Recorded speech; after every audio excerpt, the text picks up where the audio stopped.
પરિણામ બુલેટિનની શરૂઆત કરવી છે। અમદાવાદના ચંડોળા તળાવમાં કુખ્યાત આરોપી લલ્લા બિહારી પર ગાડીઓ કસાયો હોવાની વિગતો છે। આપને જણાવી દઈએ કે ક્રાઇમ બ્રાન્ચ દ્વારા બિહારીની પત્નીઓ અને પુત્રવધુઓની પૂછપરછ કરાઈ। આ પૂછપરછમાં ચોંકાવનારા ખુલાસા સામે આવ્યા। લલ્લા કાળી કમાણીના રૂપિયા રાખતો હતો પહેલી પત્નીના ઘરે। ચંડોળામાં ચાલતા ગેરકાયદે કામોમાંથી કરોડોની કમાણી કરતો હતો। ગેરકાયદે દુકાન મકાનના ભાડા દે વેપારમાંથી કાળી કમાણી કરતો હોવાની વિગતો છે। સૌથી વધુ રૂપિયા પહેલી પત્નીના ઘરે રાખતો હતો લલ્લા બિહારી। બાકીના રૂપિયા અન્ય ઘરોમાં રાખતો હોવાનો ખુલાસો થયો છે।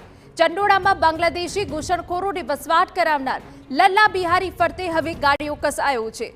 ક્રાઇમ બ્રાન્ચે બિહારીની 4 પત્નીઓના ઘર સહિત કુલ 5 સ્થળે તપાસનો ધમધમાટ બોલાવ્યો છે।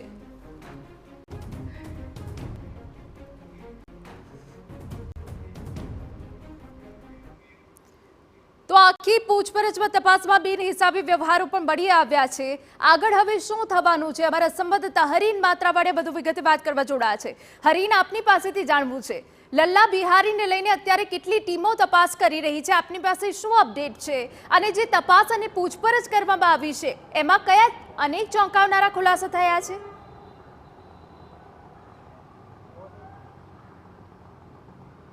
બિલકુલ, જે લલ્લા બિહારીનો પુત્ર છે ફતેહ મોહમ્મદ, તેની ધરપકડ ક્રાઇમ બ્રાન્ચે કરી છે ને તેની પૂછપરછમાં પણ અનેક ખુલાસાઓ થયા છે। તો બીજી તરફ ગઈકાલે રાત્રે જે 4 ઘર છે, ચારે અલગ અલગ પત્નીઓના ઘર છે, ત્યાં ક્રાઇમ બ્રાન્ચની અલગ અલગ ટીમો પહોંચી હતી ને સતત 1.5 થી 2 કલાક સુધી ત્યાં સર્ચ ઓપરેશન ચાલ્યું હતું। આ ઉપરાંત એક જે સાવરણીનું ગોડાઉન છે, આ ગોડાઉનમાં ને તેની ઉપર જે કારીગરો રહે છે આ જગ્યા પર પણ ક્રાઇમ બ્રાન્ચ છે તેના દ્વારા સર્ચ ઓપરેશન કરવામાં આવ્યું હતું। ક્રાઇમ બ્રાન્ચની ટીમે લલ્લા બિહારીની 4 પત્નીઓ અને પુત્રવધુઓ છે તેના નિવેદનો નોંધ્યા। લલ્લા બિહારી ક્યાં ક્યાં છુપાઈ શકે છે, તેને આશ્રય કોણ કોણ આપી શકે છે, રાજસ્થાન હોય કે ઉત્તર પ્રદેશ હોય, કઈ જગ્યાઓ પર લલ્લા જઈ શકે છે તેની પણ ક્રાઇમ બ્રાન્ચે છે તે માહિતી મળી છે। ઉપરાંત ચોંકાવનારી વાતો એવી પણ સામે આવી છે કે લલ્લા બિહારીની જે કાળી કમાણી હતી, ચંડોળા તળાવમાં જે અલગ અલગ ગેરકાયદેસર ધંધા ચલાવતો હતો તેમાંથી જે રૂપિયાની આવક થતી હતી તે પહેલી પત્નીના ઘરે છે તે સૌથી વધુ રૂપિયા છે તે રાખતો હતો અને ક્રાઇમ બ્રાન્ચને ત્યાંથી જ 7 થી 8 લાખ રૂપિયા મળ્યા છે ને કુલ 5 જગ્યાઓથી મળીને ક્રાઇમ બ્રાન્ચને 9.5 લાખ રૂપિયા જેવી જે રોકડ રકમ છે તે મળી આવી છે। આ ઉપરાંત બીજી એક વાત એવી પણ સામે આવી છે કે જે અલગ અલગ બેંક એકાઉન્ટ છે તે સામે આવ્યા છે। હવે આ બેંક એકાઉન્ટમાં કયા પ્રકારના ટ્રાન્ઝેક્શન થતા હતા તેની ક્રાઇમ બ્રાન્ચ વિગતવાર તપાસ કરશે। જે ઇલેક્ટ્રોનિક ગેજેટ મળી આવ્યા છે, ઉપરાંત 2 થેલા ભરાઈને પહેલી પત્નીના ઘરેથી દસ્તાવેજો મળી આવ્યા છે કે જેમાં ચંડોળા તળાવને જે ભાડાની આવકના જે હિસાબો છે અથવા અન્ય જે કામો જે ગેરકાયદેસર ચાલતા હતા તેમાંથી કઈ પ્રમાણેની ઉપજ થતી હતી તેના તમામ હિસાબો, બિલ બુકો મળ્યા છે। હવે ચંડોળા તળાવનું જે ફાર્મ હાઉસ હતું ત્યાંથી પણ ક્રાઇમ બ્રાન્ચને લેટર પેડ અને જે અન્ય સહી સિક્કા મળી આવ્યા છે। આ ડુપ્લિકેટ હોવાનું પણ જે પ્રાથમિક તપાસમાં સામે આવ્યું છે ને ક્રાઇમ બ્રાન્ચને એવી પણ શંકા છે કદાચ તેનો ડોક્યુમેન્ટ એટલે કે આધાર કાર્ડ અને પાન કાર્ડ બનાવવામાં તેનો ઉપયોગ થઈ શકતો હોય છે, તે દિશામાં પણ ક્રાઇમ બ્રાન્ચ તપાસ કરી છે। પરંતુ અત્યારે સૌથી મહત્વની વાત એ છે કે લલ્લા બિહારી છે ક્યાં છુપાયો છે તેને શોધવા માટે અલગ અલગ ટીમો, 4 જેટલી ટીમો છે તે કાર્યરત છે અને અન્ય જે ટીમો છે તે જે ડોક્યુમેન્ટ્સ અને રોકડ રકમ મળી આવી છે અને બેંક એકાઉન્ટ મળી આવે છે તેની તપાસ શરૂ કરી છે। પરંતુ જે સૌથી વધુ કમાણી છે તે ચંડોળા તળાવમાંથી થતી હતી ને તેની સૌથી વધુ રોકડ રકમ છે તે પહેલી પત્નીના ઘરે રાખતો હોવાનું પણ સામે આવ્યું છે।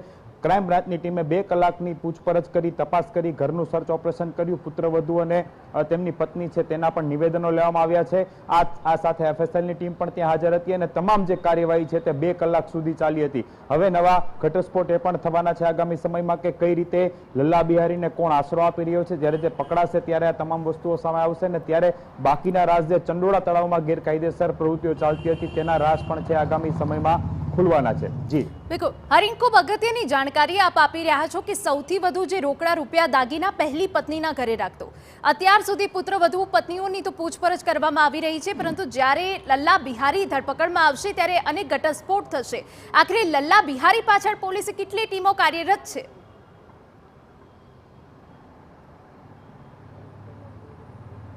બિલકુલ, લલ્લા બિહારીને શોધવા માટે ક્રાઇમ બ્રાન્ચ સહિત અલગ અલગ જે સ્થાનિક પોલીસ છે, ક્રાઇમ બ્રાન્ચ છે, આ તમામની 4 અલગ અલગ ટીમો છે તે કાર્યરત છે।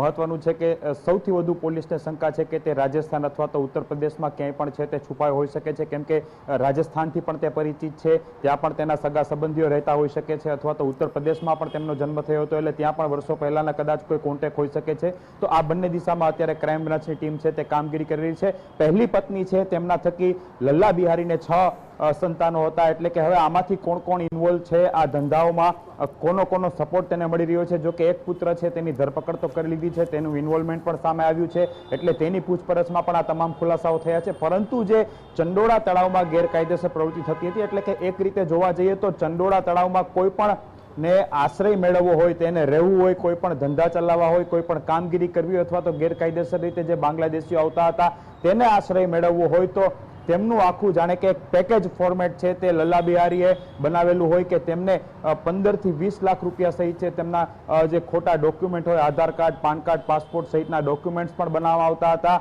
તેમને રિક્ષા ભાડું આપવાની વાત હોય, રિક્ષા પાર્કિંગની વાત હોય, અન્ય જે ધંધાઓ હોય, આ ઉપરાંત અલગ અલગ જે બિલ બુકો મળી આવી છે તેની હવે તપાસ કરવામાં આવશે. તેમના વસવાટ માટે જે ઝૂંપડા એટલે કે કાચા મકાનો આપવામાં આવતા હતા તેમનું પણ અંદાજિત 5000 જેટલું ભાડું તે વસૂલતો હતો. ત્યાં પાર્ટી પ્લોટ તેણે ગેરકાયદેસર બનાવેલો હતો, તેના પણ લગ્ન પ્રસંગ અથવા નાના મોટા પ્રસંગ ત્યાં કરવાના હોય તો તેનું પણ તે ભાડું વસૂલતો હતો. આ ઉપરાંત તેમણે ત્યાં પશુ પક્ષીઓ જે રીતે રાખવામાં આવ્યા હતા તેમજ જે ગોડાઉન બનાવવામાં આવ્યા હતા તે પણ તે ભાડે આપતો હતો. આ તમામના હિસાબ છે ક્રાઇમ બ્રાન્ચ પાસે છે. હવે ધીમે ધીમે છે એક બાદ એક તે તપાસ કરવામાં આવી રહી છે, તેમાંથી અલગ અલગ જે માહિતીઓ મેળવવામાં આવી રહી છે. બેંક એકાઉન્ટ પણ ગઈકાલે ક્રાઇમ બ્રાન્ચ પાસે આવી ચૂક્યા છે, એટલે તમામની હવે વિગતો મેળવી આગળની તપાસ શરૂ કરશે કે જે ઓનલાઈન ટ્રાન્ઝેક્શનો ક્યાં ક્યાં થયા છે, કોના કોના એકાઉન્ટમાંથી તેમના રૂપિયા આવ્યા છે અથવા તો લલ્લા દ્વારા કોના કોના એકાઉન્ટમાં ટ્રાન્સફર કરવામાં આવે છે. કેમ કે એક માહિતી એવી પણ સામે આવી હતી કે ત્યાંથી અલગ અલગ સેલ કંપનીઓ બનાવી અને ફંડિંગ થઈ અને તે વિદેશ મોકલવામાં આવતું હતું. તે પણ ખૂબ મોટો ખુલાસો છે તે થયો છે. અને જ્યારે ગૃહ રાજ્યમંત્રી હર્ષ સંઘવી ત્યાં પહોંચ્યા હતા ત્યારે અધિકારીઓ દ્વારા તેને જાણકારી આપવામાં આવી હતી કે અહીં અલગ અલગ સેલ કંપનીઓ બનાવવામાં આવી છે અને આ સેલ કંપનીઓ થકી જે કાળી કમાણી છે તેને વિદેશ મોકલવામાં આવે છે અને તેમાંથી આતંકવાદી પ્રવૃત્તિને રૂપિયા પૂરા પાડવામાં આવે છે. આ ચોંકાવનારી વિગતો પણ સામે આવી હતી, તેની પણ હવે પોલીસે તે ગુપ્ત રીતે તપાસ કરી રહી છે. જી બેગોહરીન, અગત્યની જાણકારી બદલ આપનો આભાર. તો લલ્લા બિહારી રાજસ્થાન કે ઉત્તર પ્રદેશ હોઈ શકે તે શંકાએ શોધખોળ ચાલી રહી છે. ક્રાઇમ બ્રાન્ચની ટીમ તપાસમાં લાગી છે, સ્થાનિક પોલીસ તપાસ કરી રહી છે, પરંતુ અત્યાર સુધી અનેક બેનામી વ્યવહારો અને રોકડ મળી આવી છે.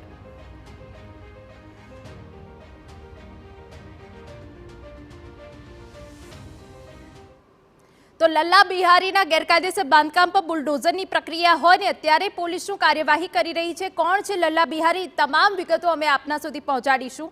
પહેલા તો આપને એ જણાવી દઈએ કે લલ્લાની કાળી કમાણી તો ચંડોળામાં ગેરકાયદે રહેવા વ્યક્તિ દીઠ વસૂલતો 3 થી 3.5 લાખ રૂપિયા. સૌથી ચોંકાવનારી વિગત અહીંયા સામે આવી છે.